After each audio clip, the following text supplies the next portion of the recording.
दोस्तों उम्मीद करता हूं कि आप लोगों का इतिहास का पेपर बहुत ही अच्छा गया होगा और आज भी आप लोगों का पॉलिटिकल साइंस में वैसा ही क्वेश्चन आ गया जैसे मैंने आप लोगों को बताया था। फाइनली डोंट वरी, थोड़ा सा भी टेंशन नहीं लेना है, बस याद रखिएगा कि 30 में 30 सही करके मुझे आना है। और आज इस क्लास के माध्यम से मैं सारा सिलेक्टेड क्वेश्चन और एक्सपेक्टेड क्वेश्चन आप लोगों तक पहुंचाने की कोशिश करूंगा। तो चलिए मेरे दोस्तों, वीडियो को शुरू से लेकर अंत तक देखें। चैनल पर नए आए तो चैनल को सब्सक्राइब करके बेल आइकन को प्रेस करें। तो चलिए हम लोग क्वेश्चन की ओर मूव करते हैं।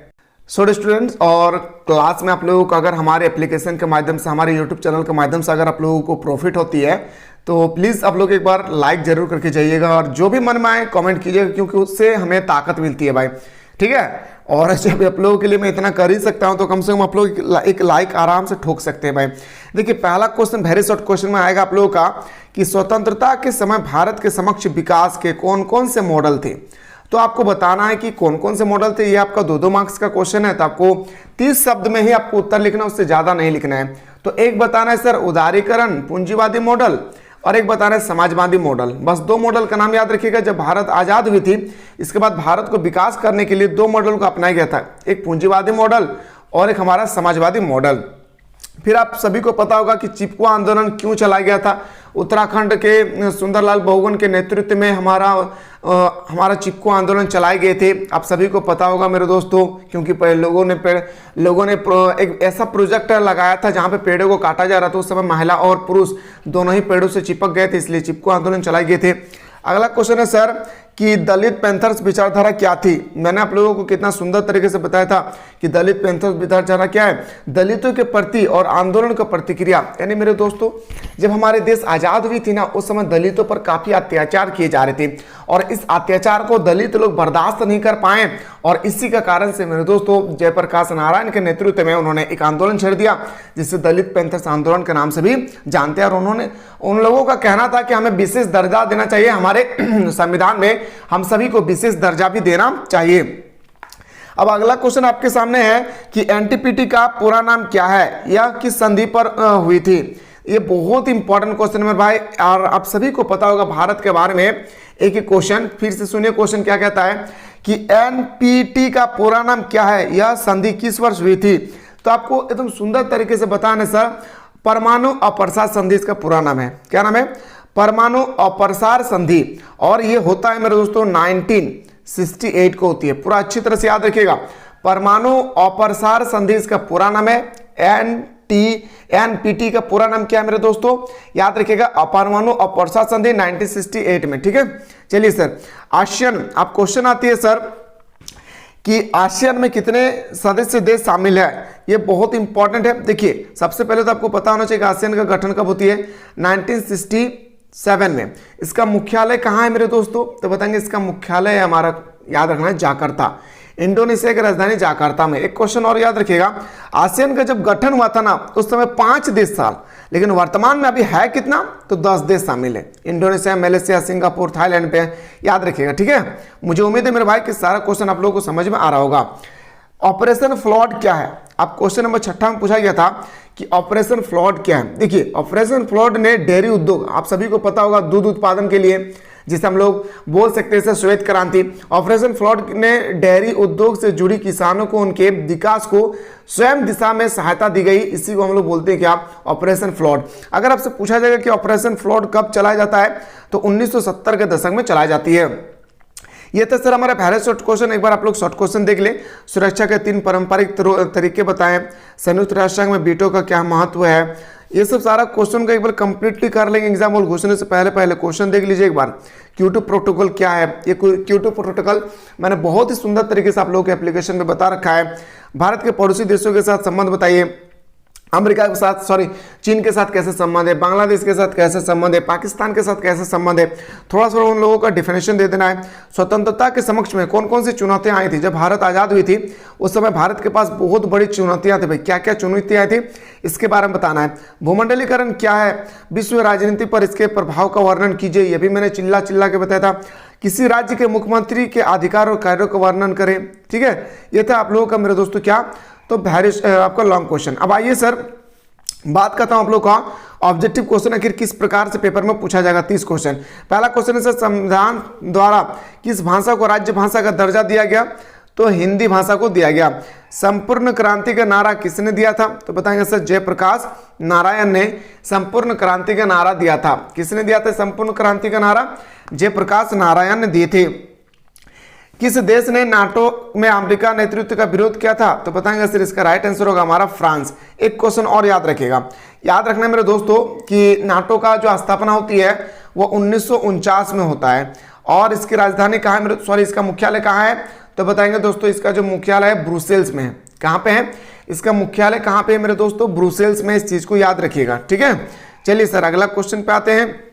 सुरक्षा परिषद में कुल सदस्य अस्थायी सदस्यों की संख्या पूछा गया। सुरक्षा परिषद यूएनओ का एक अंग है। कल मैंने चिल्ला चिल्ला के बताया था आप लोगों को, यस या नो? तो आप लोग बोलेंगे सर बिल्कुल हाँ। तो यूएनओ का मेरे दोस्तों कितना अंग है टोटल? तो बताएंगे सर यूएनओ का 6 अंग होती है, उनमें से एक अंग है हमारा कौन? तो बताएंगे सर सुरक्षा परिषद, जिसे हम लोग इंग्लिश में सिक्योरिटी काउंसिल के नाम से भी हम लोग जानते हैं भाई, ठीक है। तो इसमें 15 सदस्य में 5 को होता है अस्थायी और 10 को होता है अस्थायी। इस चीज को याद रखिएगा। विश्व बैंक की स्थापना कब होती है? अब आपको पूछा गया विश्व बैंक का मुख्यालय अगर आपसे पूछा जाएगा तो आपको बताना है विश्व बैंक का मुख्यालय जो है हमारा वाशिंगटन डीसी, अमेरिका के वाशिंगटन डीसी में इसका मुख्यालय है। लेकिन मेरे भाई यहाँ पे स्थापना पूछा गया तो 1945। देखिए अगर आपके ऑप्शन में 1944 भी रहे तो आप सही कर सकते हैं, और 44 और 45 दोनों रहे तो आपको 45 ही सही करना है। अगला है सर भारत ने पहला सफल परमाणु परीक्षण कहाँ किया था? भारत ने पहला परमाणु परीक्षण याद रखिएगा मेरे दोस्तों तारापुर महाराष्ट्र 1974 में किया था। दूसरा बार कब किया था? तो राजस्थान के पोखरण जिले में 1998 में किया था। अगला प्रश्न सर क्वेश्चन नंबर नेक्स्ट है सर राष्ट्रीय पंचायत किस देश की संसद है? जैसा हम लोग देश में क्या बोलते हैं संसद है ना। आप चले जाएंगे बांग्लादेश तो बांग्लादेश में कहा जाता है जातीय संसद। सब देश का जो हमारा पार्लियामेंट का जो नाम है ना वो अलग अलग है। जैसे राष्ट्रीय पंचायत ये आपका किसका है? तो नेपाल का। किसका है मेरे भाई? तो ये नेपाल का है। अब आते हैं सर अगला क्वेश्चन पे आते हैं। अंतर्राष्ट्रीय न्यायालय का मुख्यालय कहाँ है? तो मैंने अभी जस्ट बताया सर यूएनओ का 6 अंग होती है। कितना? यूएनओ का 6 अंग होता है, उनमें से एक अंग है हमारा अंतर्राष्ट्रीय न्यायालय इंटरनेशनल कोर्ट ऑफ जस्टिस, ठीक है। और मेरे दोस्तों इसमें कितना मुख्य न्यायाधीश होता है? 15 मुख्य न्यायाधीश होते हैं जिसका कार्यकाल 9 वर्ष का होता है। कितना होता है? 9 वर्ष का इसका कार्यकाल होता है। तो अंतर्राष्ट्रीय न्यायालय का मुख्यालय कहाँ पे है? तो बताएंगे सर याद रखेंगे द हेग। कहाँ पे? द हेग, नीदरलैंड के द हेग में, ठीक है। अगला क्वेश्चन पे आता हूँ सर क्वेश्चन नंबर नेक्स्ट पे आते हैं। पर्यावरण सुरक्षा के लिए सबसे पहला अंतर्राष्ट्रीय सम्मेलन कहाँ हुआ था? अब क्वेश्चन आती है क्वेश्चन नंबर 9 पे कि पर्यावरण सुरक्षा के लिए सबसे पहला अंतर्राष्ट्रीय सम्मेलन कहाँ हुआ था? तो स्टॉकहोम में। याद रखिएगा मेरे दोस्तों कहाँ हुआ था? स्टॉकहोम में। भारतीय अर्थव्यवस्था कैसी है मेरे भाई? तो भारतीय अर्थव्यवस्था हमारा मिश्रित अर्थव्यवस्था है। कैसी है? मिश्रित अर्थव्यवस्था है। कौन भारतीय, अब यहाँ पे क्वेश्चन आती है कौन भारतीय व्यक्ति भारत का प्रथम गवर्नर जनरल था? भारतीय व्यक्ति से पूछा गया, आंख बंद करके बताने श्री राजगोपालाचार्य। लेकिन मेरे दोस्तों भारतीय ना लगा रहे हैं तो बताएंगे सर हमारा लॉर्ड माउंटबेटन। याद रखिएगा। अगला है सर योजना आयोग को भंग करके कौन सा आयोग बनाया गया? तो योजना आयोग को भंग करके नीति आयोग बनाया गया। आखिर नीति आयोग कब बनाता है मेरे भाई? तो 1 जनवरी 2015 को। और इसका अध्यक्ष कौन होता है? देश के प्रधानमंत्री। और मेरे दोस्तों योजना आयोग का नाम बदल करके क्या रखा? नीति आयोग। योजना आयोग का अध्यक्ष कौन होता है? तो प्रधानमंत्री। अगर आपसे पूछा जाएगा कि योजना आयोग कब स्थापना किया गया था तो बताएंगे सर 1950 को। अगला क्वेश्चन पे आते हैं सर भारत में कुल कितना राज्य है? हंसते खिल से आंसर बताइए भाई। 28।